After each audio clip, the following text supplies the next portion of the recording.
यहाँ पे L1 और L2 परपेंडिकुलर गिवन है रिलेशन में, हमें बताना है सिमेट्रिक रिफ्लेक्सिव ट्रांजिटिव। ठीक है, ओके। अब सिमेट्रिक, अच्छा पहले रिफ्लेक्सिव के लिए हमारा L1 बिलोंग्स टू R होना चाहिए। अब यहाँ पे लिखूं अगर L1 तो इसका मतलब L1 परपेंडिकुलर टू L1। अब कोई लाइन अपने आप की परपेंडिकुलर थोड़ा हो सकती है, तो यानी ये ट्रू नहीं है, कभी भी ट्रू नहीं है, तो इसका मतलब रिफ्लेक्सिव तो नहीं है। Since a line can never be perpendicular to itself, this is not belongs to R, तो नॉट रिफ्लेक्सिव।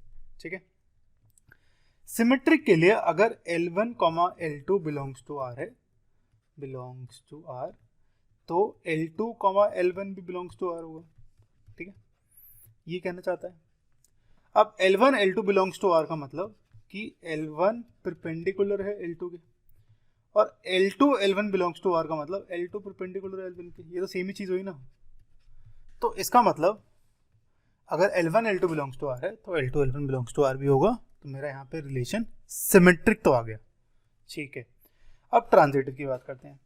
ट्रांजिटिव के लिए हम पहले यहाँ पे क्या करेंगे, L1, L2 belongs to R, ये ट्रू है। L2, L3 belongs to R, ये भी ट्रू है। और L1, L3 belongs to R, ये हमें प्रूफ करना है। यानी अगर, तो इसके ऊपर एरो मार देते हैं, और ये दोनों ट्रू है मेरी। L1 और L2 परपेंडिकुलर हैं, L2 और L3 परपेंडिकुलर हैं, तो L1 और L3 परपेंडिकुलर हो गए हैं। कैसे? अगर सपोज मैं यहाँ पे L1 को ये मान लूँ, तो L2 होगा इसकी परपेंडिकुलर, है ना, तो ये 90 डिग्री होगा। और L2, L3 परपेंडिकुलर है, तो L2 की परपेंडिकुलर लाइन बनाऊँ तो ये कुछ ऐसे आएगी, है ना, तो ये होगी मेरी L3 जो कि परपेंडिकुलर है L2 के। अब आप नोटिस करो L1 और L3 दोनों पैरेलल आ गई, परपेंडिकुलर तो है ही नहीं, तो इसका मतलब ये मेरा ट्रू नहीं है, तो ट्रांजिटिव तो ये नहीं है। ठीक है, नॉट ट्रांजिटिव। तो सिर्फ मेरा यहाँ पे ये सिमेट्रिक है, ना रिफ्लेक्सिव है, ना ट्रांजिटिव। तो करेक्ट आंसर है बी।